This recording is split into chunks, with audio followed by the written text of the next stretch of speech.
hidden in the jungles of South America. El Dorado, a legendary city made of pure gold. Many set out to find it, and new evidence has been unearthed. The myth of El Dorado led to countless conquistadors from the Spanish Empire traipsing through the jungles of South America, trying to find this myth of the Golden City. To this day, El Dorado represents the search for happiness and riches. This area interests me very much because I can see like a pattern or something here. Dozens of expeditions failed despite having clear evidence. Is the Golden City just a myth, or does it actually exist? Great myths of humanity. For thousands of years, they have captivated and mystified us, fueling our imaginations. But what if the legends are more than just stories? Researchers from across the globe are trying to unravel the great mysteries of history.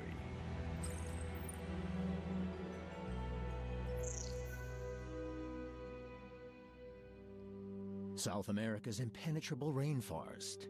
It's said that herein lies a legend waiting to be discovered. El Dorado, the legendary city of gold. With the arrival of the Europeans, the hunt for the New World riches begins. Stories from indigenous tribes, conquistadors, and real gold discoveries intermingle to form a mystery that remains unsolved to this day.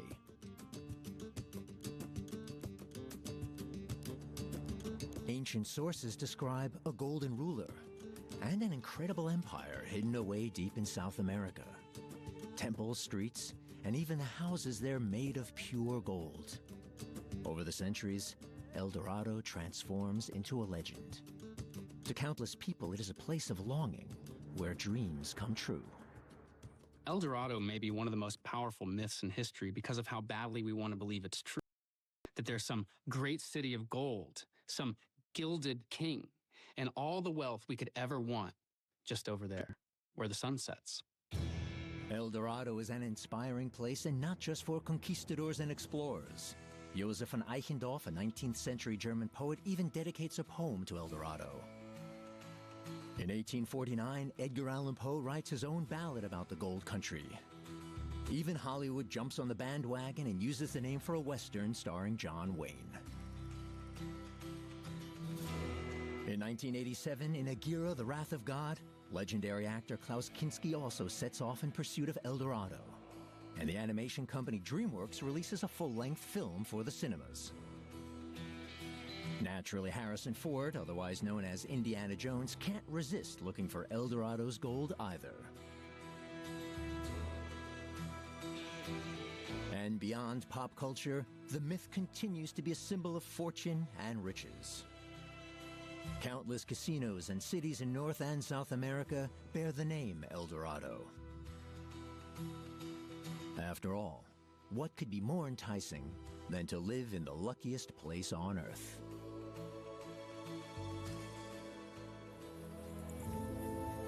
French adventurer Thierry Jamin heads to Peru in search of El Dorado. After more than 30 years, he is certain the City of Gold truly exists, and it is here in Peru.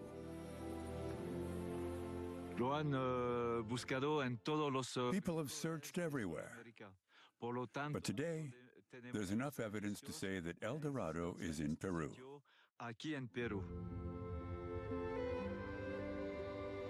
Thierry believes only one group of people had enough resources to build an entire city of gold.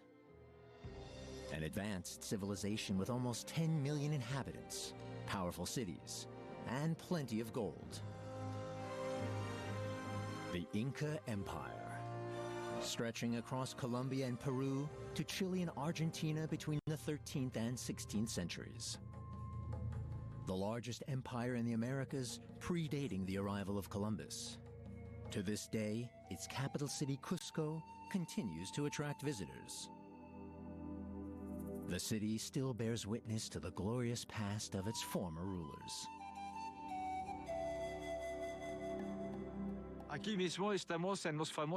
We're at the Coricancha Temple, and these are the famous Sun Gardens. It is said that countless warrior statues in gold and silver once stood here. There were also llamas and some Incan food, all made of gold and silver. The Spanish who came here in 1533 were simply amazed when they discovered these incredible riches. Descubrieron estas riquezas increíbles. Today there is a church on the site of the former Inca temple of Coricancha. All that remains are the foundation walls and the inner courtyard of the temple building. Nevertheless, Thierry Jamin believes the remains symbolize the power and glory of the Incas. Podemos considerar que el Coricancha The Coricancha temple symbolizes El Dorado. porque era el centro, It was the most valuable building in the entire empire, vamos a decir, más valioso. home to the greatest treasures of the Incan Empire. El lugar donde se encontraba una gran parte de las riquezas del Imperio Inca. A digital reconstruction of the temple and records of the Spanish conquistadors reveal that the temple chambers were once clad in gold and silver. It is the religious center of the Incas. But gold and silver have no material value in the empire, only spiritual value. Things are quite different for the Spaniards. Their greed knows no bounds. In November 1532, conquistador Francisco Pizarro arrives at the center of the Incan Empire. With just 170 soldiers, he is hopelessly outnumbered by ruler Atahualpa's troops. Luck, however, is on Pizarro's side. Shortly before the Spanish arrive, Atahualpa's 3-year civil war against his half-brother draws to an end. The Inca ruler is hardly bothered by the small band of Spaniards. He wants to capture them and accepts Pizarro's invitation to meet. On the 16th of November 1532, Pizarro and Atahualpa meet in Cajamarca. The Inca king underestimates the foreigners. The meeting is a trap. Without warning, the outnumbered Spaniards attack the king's 5,000-strong entourage. The surprise attack with horses, cannons, and rifles catches the Incas off guard. Panic ensues. At the Battle of Cajamarca, the Spanish ambush an immense body of Incan warriors, and it leads to the death of at least 2,000 Incans and to the capture of their king, Atahualpa. Atahualpa knows the Spanish are out for gold and offers a trade unlike anything history has ever seen before. A room full of gold and another filled twice with silver. Throughout the empire, temples and palaces are plundered. The Spaniards accept the trade but refuse to release Atahualpa. After imprisoning him for 8 months, they convict him of plotting a rebellion on the 26th of July, 1533, and strangle him to death. The Incas realize by now that the Spaniards cannot be trusted. Legend has it they move the gold, silver, and precious stones out of Cusco as fast as they can, to a place somewhere in the Amazon, to El Dorado.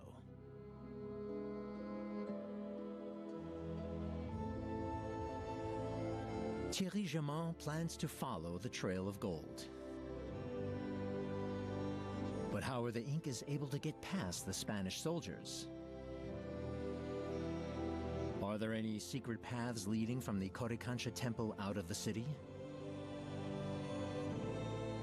Se dice que en el subsuelo There is supposedly a whole network of tunnels in the Coricanchan underground, known as the socavones. It is even said that one of the main tunnels connects with the fortress of Sacsayhuaman. Some chroniclers say that the Incas escaped through this tunnel, carrying the treasures of the temple of Coricancha.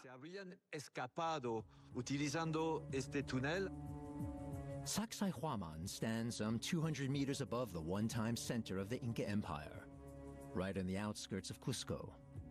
In fact, archaeologists have found evidence of underground passages between the fortress and the city center.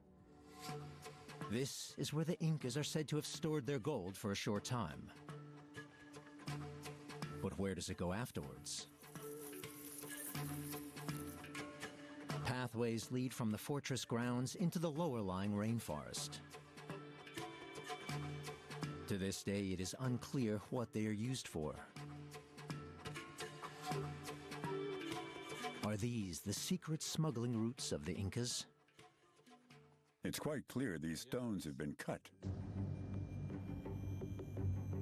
Thierry is sure these paths were made by humans. A labyrinth within the rock, an escape route for the legendary Inca gold. Wow. Wow, a real tunnel. And it goes pretty deep. Let's see how far it goes.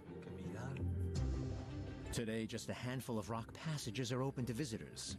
Rumor has it that people kept disappearing here without a trace.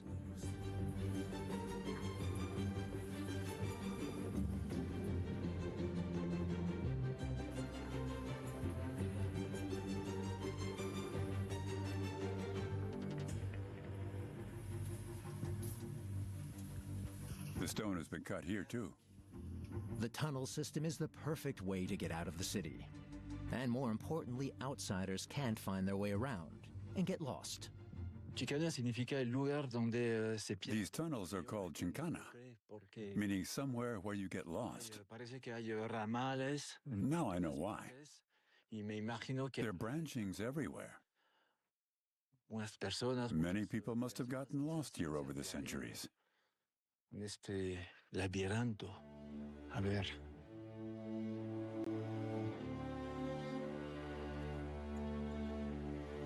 At the end of the tunnel system, the Incas gain the upper hand.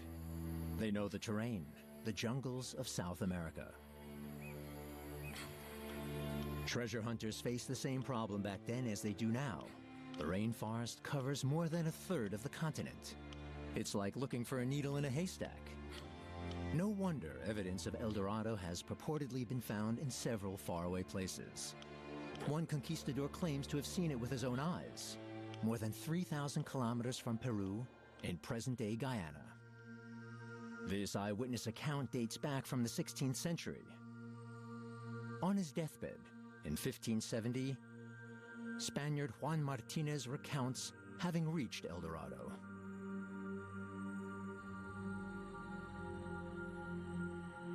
One conquistador known as Juan Martinez finds himself lost in the jungles of southern Guyana, and he's drifting helplessly downstream near death, and he falls in with a local tribe.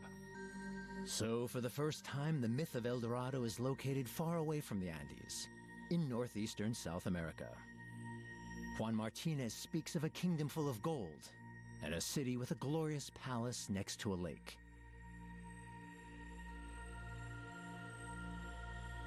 The shore is said to be dusted with gold.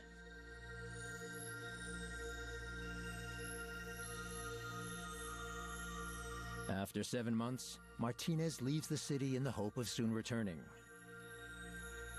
He never finds his way back.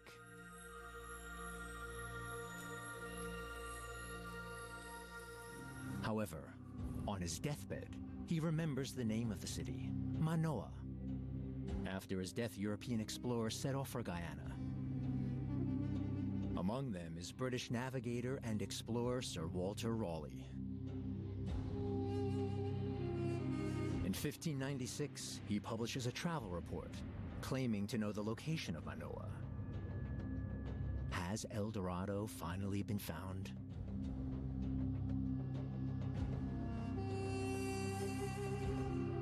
Raleigh's report provides a map of the location, made from descriptions provided by locals.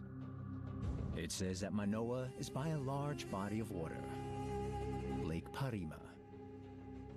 One of the key characteristics of Walter Raleigh's investigations into El Dorado is an enormous land-bound lake, and it's because of this that the lake starts to appear in lots of maps concerned with El Dorado. Raleigh dies before ever finding El Dorado. Dozens of others set out in his footsteps to find Lake Parima and the nearby City of Gold. With no luck.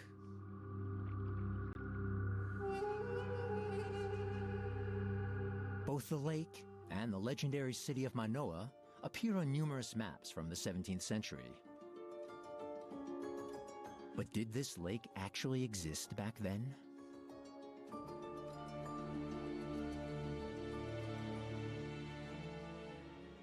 German naturalist Alexander von Humboldt is also wondering the same thing. He sets off for South America in 1799, 2 centuries after Walter Raleigh's expedition.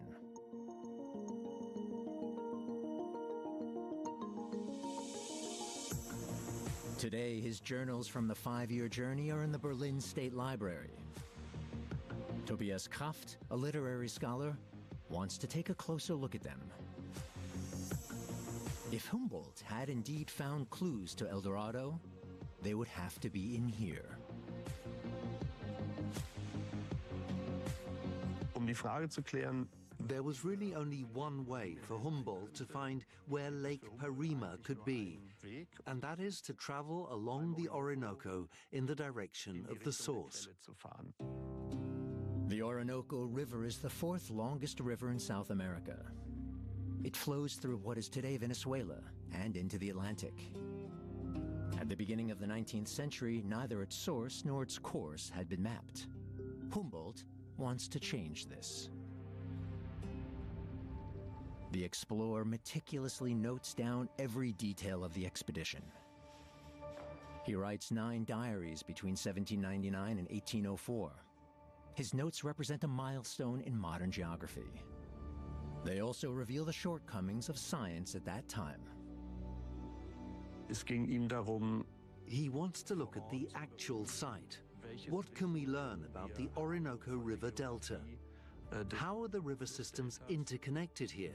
Is there perhaps a lake as well? Gibt es eventuell tatsächlich einen See?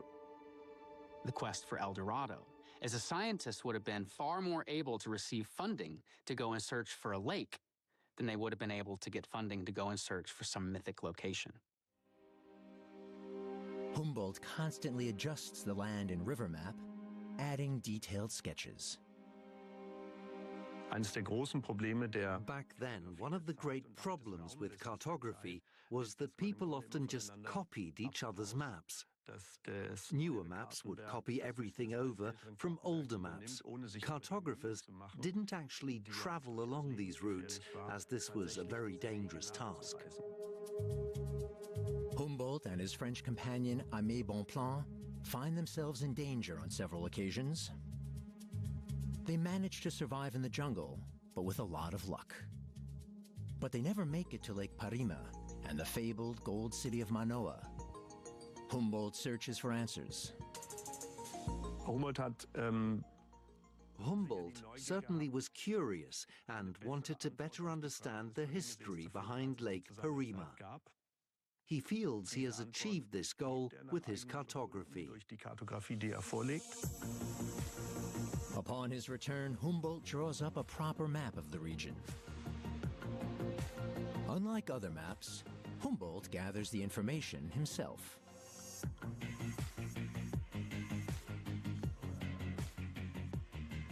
If this lake existed, it must have been here. Humboldt cross-checks his map against previous records of the lake's purported location and finds nothing. Jenseits dieser Frage. But beyond the Orinoco Delta, what's interesting for me is that there's one place that's not to be found on the map, and that's the lake. Ort gibt, der eben explizit ausgelassen wird, und das ist dieser See. Humboldt verifies a number of theories as to the lake's whereabouts, to no avail. In Humboldts Ergebnis dieser Reise Lake Parima isn't on Humboldt's map at all, so he must not have seen it, nor had any of the locals he had spoken with seen it. Bevölkerung vor Ort. Humboldt's expedition is proof there is no longer a lake in northeastern South America. He believes seasonal floods are the answer to this mystery and that the golden city of El Dorado is nothing more than a myth. So is Guyana's rainforest the wrong place to be looking for the lost Incan gold? Could it maybe be found closer to where it disappeared, in the Andes, over 1,000 kilometers to the west? The story of the Incas does not end in 1533 with the death of King Atahualpa. Inca warriors who know the land are waging a guerrilla war against the Spaniards. Legend has it they retreated to the rainforest, somewhere along the foothills of the Andes. Treasure hunter Thierry Jamin collects every piece of information he can get his hands on about El Dorado. He believes the Incas hid their gold in the jungle. European records and indigenous folklore refer to one last Inca capital that was never conquered. It is called Paititi. Thierry is convinced he has finally found the legendary site. À partir del 2009, Since 2009, my team and I have been working together in the Lacoyabero Valley north of Cusco. del departamento de Cusco, que se llama el Valle de Lacoyabero, y hemos encontrado una We found an astounding amount of archaeological sites there. totalmente desconocidos. These images are from one of those expeditions. Illustrations of a hidden world. In the middle of the rainforest, researchers come across traces of a settlement. There is a lot to suggest that Inca warriors once lived here.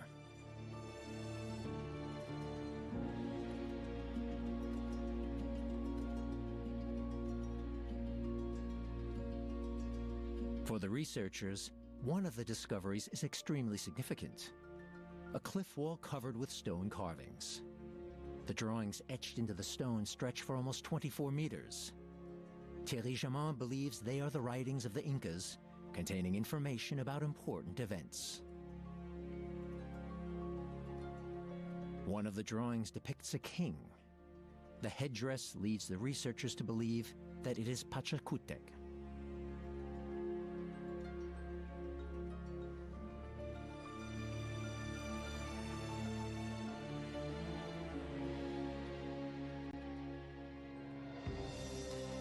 Pachacutec Yupanqui rules long before the arrival of the Europeans, most likely from 1438 to 1471, at which time the Incas' power and wealth has surely reached its peak.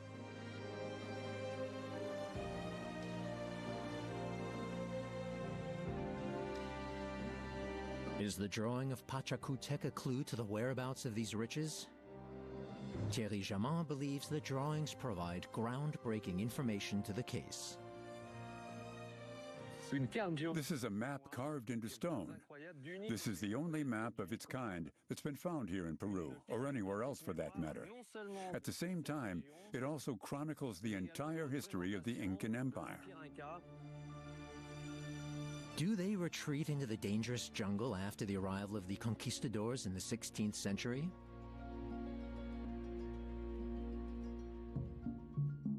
Thierry Jamin meets up with an indigenous tribe in the region.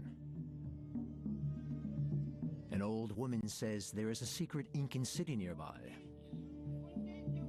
Ruins of Paititi are said to be located on a remote rocky plateau.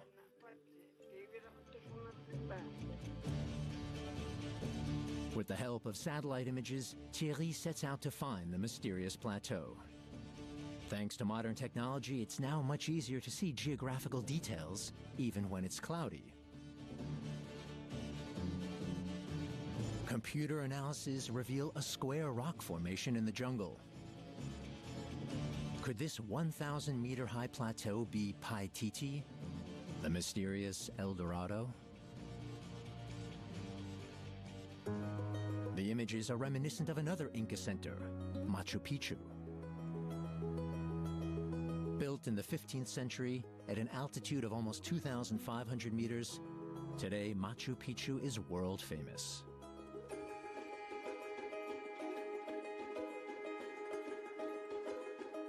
Some of Thierry Jamin's other images show a square lake and 2 lagoons.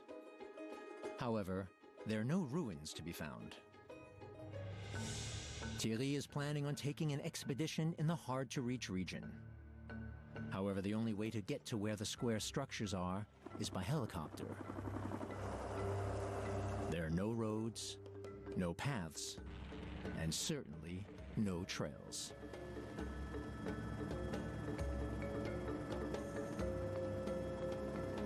From the air, Thierry sees a plateau corresponding to the old woman's story.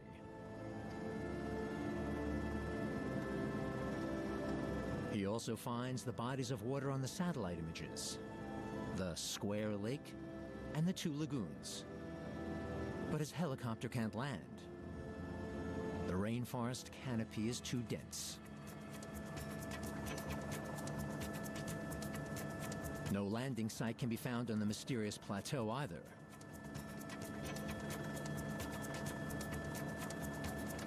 He returns back home empty-handed.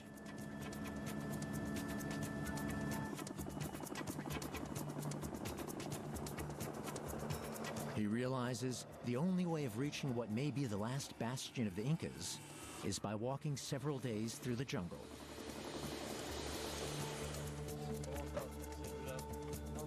Thierry plans on getting the right gear together and finding some travel companions for next year's trek. Setbacks are part of the process. Back in Cusco, Thierry immediately starts planning his next search for El Dorado. No vengo como conquistador, sino que I'm a scientist and not a conqueror.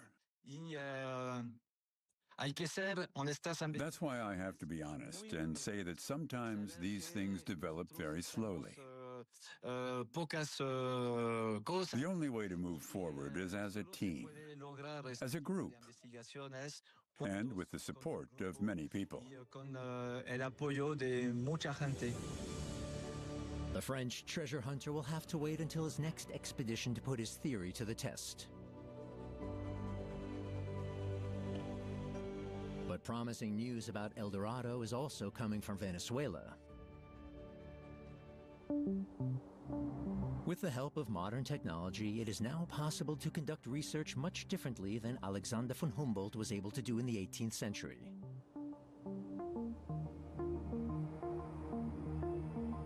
Archaeologist Jose Miguel Perez Gomez uses satellite images from the German Aerospace Center. He hopes to use the data to prove Lake Parime actually existed. Caramba, increíble que nunca. It's incredible we have the opportunity to use this technology now. The researchers want to prove that even though Lake Parime doesn't exist anymore, it did centuries ago. While it might sound like fantasy to imagine a lake that's disappeared, in reality, it happens all over the world. We see lakes vanish and dry up. We see aquifers dry up. We see deluges and the breaking of dams. And so it's not unlikely that there's some real historical or natural source for this memory. In Germany, in the town of Oberpfaffenhofen, Perez Gomez meets with project manager Thomas Busche to discuss the latest developments.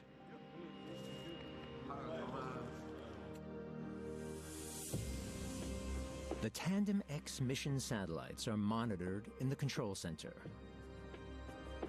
They circle the Earth and are able to map each and every square meter of our planet within 11 days. If there are any traces of El Dorado, Tandem X should be able to find them. The researchers have to decide where exactly the two satellites should be placed. One of the main advantages to this system is that it is operated using radar. The main advantage of this radar technique on satellites is that you are completely independent of cloud cover. The satellites are even able to take images at night, and always 2 images at a time. The advantage is if you have 2 satellites, you have 2 eyes and you get the topography. Yes, and this is what was our main goal of this mission. Researchers can also use these detailed images to see depressions in the Earth's surface left behind by bodies of water that have long since disappeared, following in Humboldt's footsteps from outer space. So here is where Humboldt considered that the Lake Parima was, because as you can see, there is like a white spot. Similar to Humboldt's experience more than 200 years ago, the scientists are unable to find a lake matching the folklore of the indigenous tribes. Further southwest, however, something catches their eye. You can see how there is a depression in this part of the map, but this was not enough. Nonetheless, we did a reconstruction, and we could see that this probably was a lake at some point. The satellite images from the Tandem X mission should now hopefully provide conclusive proof. The high-resolution images reveal a lowland spanning nearly 250 kilometers, no longer visible to the naked eye because of the rainforest covering. We have a platform, and this platform is totally flat on top, so all the waters, they flow into a center. The satellite imagery bears a striking resemblance to the map from Walter Raleigh. He considered this map to be so secret and so delicate that he didn't know if to publish or not. At the end, he didn't publish the map, and the map got lost for over 270 years. Drawn up at the end of the 16th century, the map made its first appearance in 1849 in the British Museum's collection in London. And now, satellite images confirm the correctness of Raleigh's map. A large lake lies between the Amazon and the Orinoco. Maybe it's a saltwater lake or a seasonal floodplain, as Humboldt suspected. It dried up before the arrival of the Europeans, yet Lake Parima and the city of Manoa live on in indigenous folklore, and thus find their way into Raleigh's map. Is this where the legendary El Dorado can be found? Archaeological discoveries provide clues as to who lived along the shores of the lake. In these lowlands, we have found out that there are traces of ancient humans traveling through these scenarios.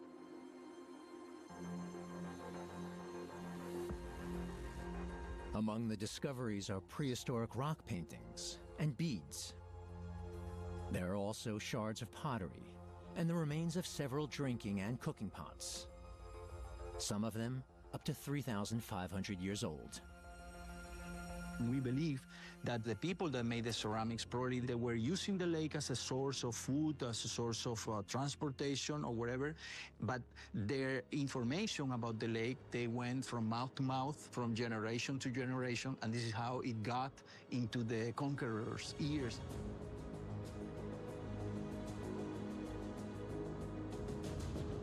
Some of the lake's lost tributaries still exist to this day. Waterways can also be found on another 16th century map. The Spanish conquistadors document a city that is unknown today. Can it also be found using the satellite images? So our interest as an archaeologist to realize about this place is to see how these people, they were arranged, these towns. I mean, how their towns were being arranged, how they defended themselves. The historical map is not accurate. The only reliable clue is the position of the settlement along a fork in the river. The scientists are looking for forks in the branching river systems of the Amazon basin and come across striking findings. If you ask me, I am quite interested in this particular area over here. This area interests me very much because I can see an elevation here. And also this area here is also very interesting because I can see like a pattern or something here. I understand your arguments, but if this, let's say, is basically flat and with a low topography, yes, it's not easy to defend. The images don't solve the mystery of Manoa, also known as El Dorado, but they did provide some leads for the next expedition on the ground. Will the Golden City finally be found? In our consideration, El Dorado was not a golden city covered with plates of gold and, the roofing with gold. El Dorado was a mining area. And this This has been proved because Guayana in the Venezuela is one of the richest mining areas in the world. Could El Dorado just be nothing more than a mining town, and not the legendary Golden City where dreams come true? Thousands of people have been on expeditions to try and find El Dorado, and thousands have died, and yet no one has found it. There's got to be more to it than the myth of this golden city. However, there's another very similar version of the story that doesn't lead to Peru or Venezuela, but rather to the north, to Bogota, the capital of Colombia. To all those looking for El Dorado, Bogota holds an intriguing clue. In the city center, there is the Museo del Oro, the Gold Museum, with more than 55,000 artifacts.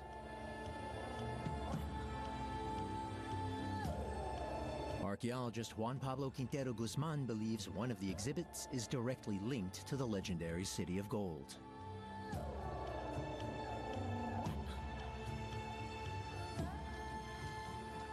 This artifact changes the myth of El Dorado. It's not the item's material value that the researcher finds interesting, it's what it represents. To the archaeologist, it is above all evidence, from a time for which there are very few written records. The gold working of the South Americans really is unrivaled. It is uniquely accomplished. But it tells us lots of things. It doesn't just tell us how incredible they were at working this medium, gold. It also tells us about their worldview, their social structure, and their relationship with spiritual matters. Acá es la representación de una ceremonia. What we see here might be a ceremony. We can see a number of different people on what appears to be a raft. Lo que parece ser una balsa. The piece features a central figure on a raft, wearing a headdress and surrounded by 12 smaller figures. The size difference is striking. He believes this is a ruler and his subjects.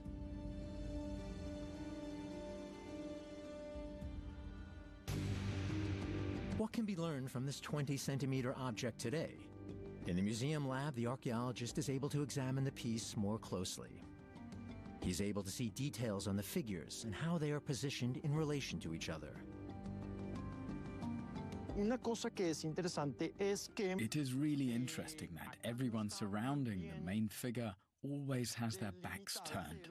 los personajes que rodean al personaje principal le están dando siempre. This shows the central figure must be very important. Muestra también como la importancia que tiene este personaje, ¿no?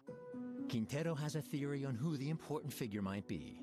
The artifact, he says, is none other than El Dorado, the golden one. The story of El Dorado actually includes a mythical person known as the Golden King. He is said to be the ruler of the Golden City. El Dorado in Spanish means the golden one, and the myth transforms through time. First of all, it becomes a person, and then it becomes a city, then a kingdom, then an empire, a mysterious empire no one's seen but everyone knows is there somewhere, waiting to be discovered. A material analysis reveals even more about the golden raft, found in 1969 in a nearby cave.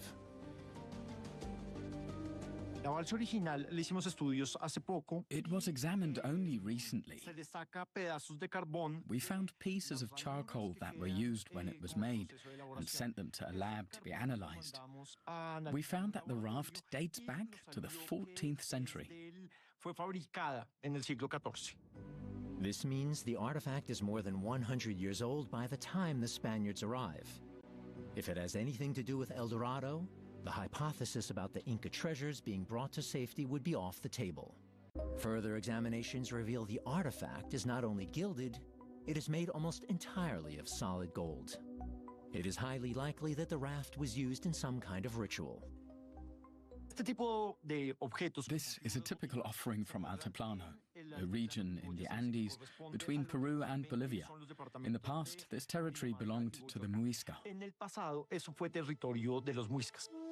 The Muisca are a lesser-known yet advanced civilization of South America, the Inca Empire's northern neighbors. One of its centers is located northeast of Bogota in the municipality of Sesquilé. Up until the 16th century, the Muisca were considered to be master goldsmiths. In images, they are seen wearing elaborate gold jewelry. Do the origins of El Dorado ultimately lie here in the highlands of Colombia? Juan Pablo Quintero has obtained geological maps of the region. They list the types of rock and mineral resources found within the former indigenous territory.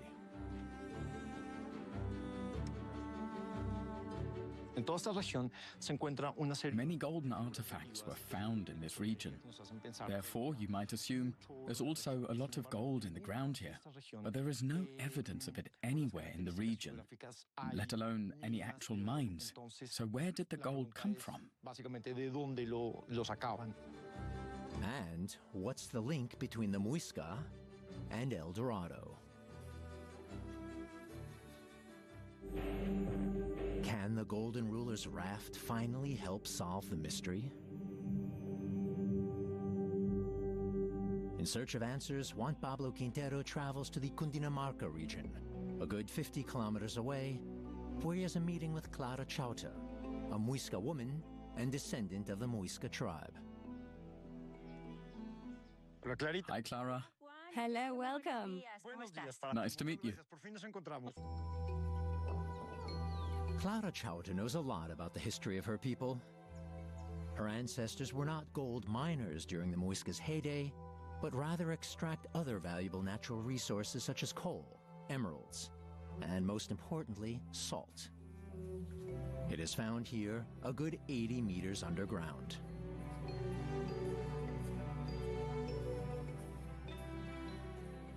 And how do you find this spot? That's more intriguing than I had imagined.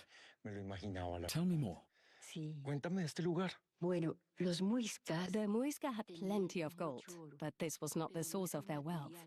Whereas gold represented wealth and power for the Spaniards, the Muisca only used it for rituals. They cared much more about the land, the lagoons, and their salt. Since prehistoric times, humans have known that salt is essential to survival, and that's why you see settlements growing up and trade networks growing between places where they can access salt or salty water.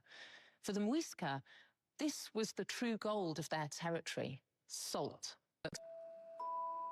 People have been using salt as a food preservative for thousands of years. This is why the white gold is a lucrative commodity for the Muisca.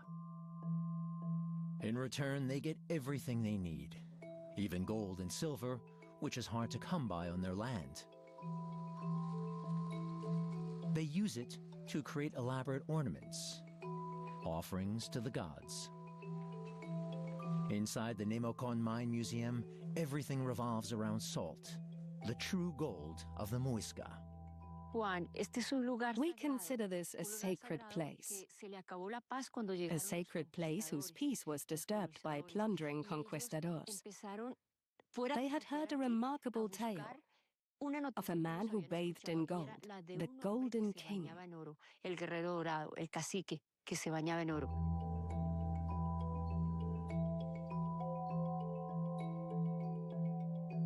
And this is where the journey brings us directly to the story of the Golden King.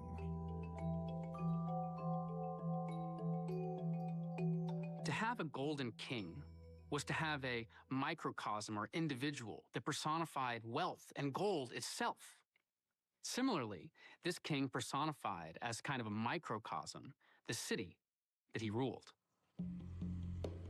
The Muisca invite Juan Pablo Quintero to a site where the legend of El Dorado might have started. The journey first leads him to a remote mountain village.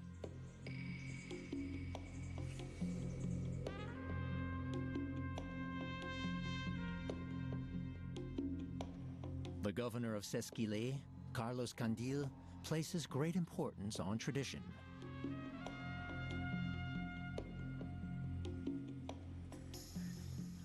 Hola, buenos días, ¿cómo están? Hello, how are you? Thank you, good. Welcome. Thank you. This way.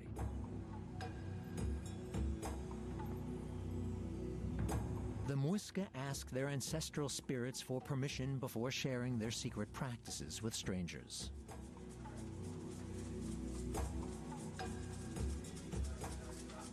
They call upon their ancestors and perform a cleansing tobacco ritual before taking Juan Pablo Quintero to their sacred place. The Spanish conquistadors even wrote about a place over 3,000 meters above sea level, the Guatavita Lagoon.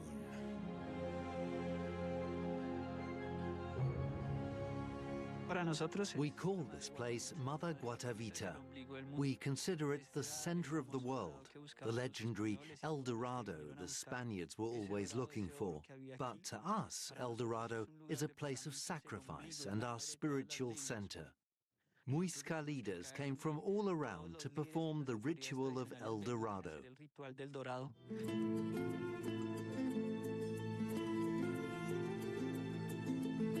Originally, this sacred ceremony takes place at the coronation of a new ruler. At sunrise, the new Muisca king is stripped, covered with mud, and fine gold dust. He is then crowned El Dorado, the golden ruler. In the company of warriors, he sails along the lake on a raft. The Spaniards must have been fascinated by what came next in their quest to find gold. It is said that baskets full of gold and precious stones were poured into the water in the middle of the lake and sacrificed to the gods. Afterwards, the Gilded One himself is also said to have jumped into the lake, only to emerge on the shore as the new ruler of the Muisca. The Spanish conquerors learn about this ceremony from the local tribes, and then they try very hard to drain the lagoon, but aren't able to do so. If the offerings do exist, they are buried under a layer of mud at the bottom of the lake. Is this the origin of the myth of El Dorado? Before the conquistadors arrived, South America was home to many rich, sophisticated and advanced indigenous cultures. But the conquistadors didn't see that. They saw our barbaric, animalistic people who were ready and appropriate to be colonized and for the riches of their lands to be taken. By the end of the 16th century, the Europeans had removed part of the lakeshore to drain the water. The site can still be seen to this day. Este boquete simboliza la memoria. The excavation remnants are a reminder of the Spaniards' search for gold. They believed that by draining the lagoon, they would find all the gold. Today, these remnants serve as a symbol of human greed. Para nosotros. The sacred lake has been under state protection since 1969. It is forbidden to carry out excavations there. Whatever might lie at the bottom will remain out of reach. This means that there is no conclusive evidence that the Laguna de Guatavita is indeed the legendary El Dorado. But the Muisca's Coronation Lake remains one of the strongest contenders. The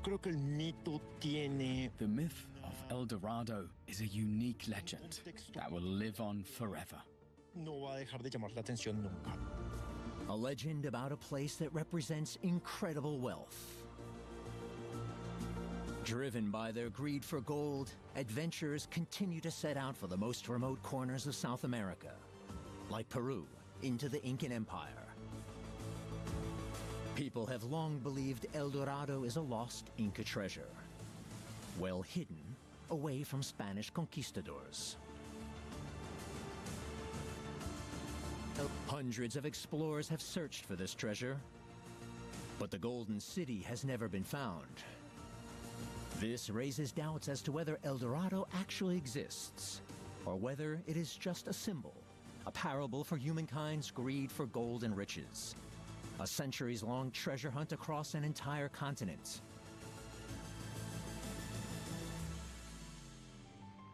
But new research suggests the key to El Dorado lies in Colombia, with the ancient Muisca people, whose wealth did not come from gold, but rather salt.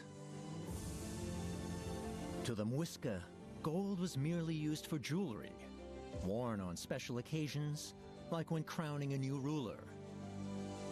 The Spanish conquistadors turned these stories of coronation ceremonies into myth, a legend that became famous all over the world. The mystery of El Dorado.